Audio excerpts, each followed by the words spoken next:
నమస్తే అండి. ఈరోజు బెండకాయలు పచ్చి కొబ్బరితో ఫ్రై ఎలా చేయాలో చేసి చూపిస్తాను.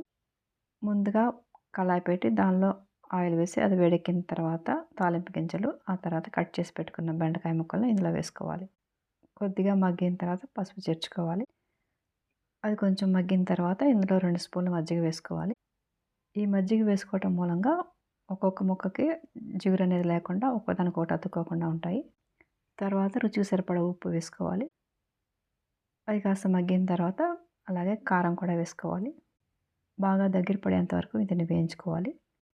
తర్వాత ఇందులో ఇందాక తురిమి పెట్టుకున్న కొబ్బరిని ఇందులో వేసుకోవాలి. ఓ 5 నిమిషాల సేపు దీన్ని బాగా కలుపుకుంటూ వేయించుకోవాలి. మజ్జిగ వేయటం మూలంగా జిగటంతా పోయి చూడండి గంటెతో కలిపినా కానీ ఏం కాకుండా ఇలా ఫ్రీగా ఉంటుంది.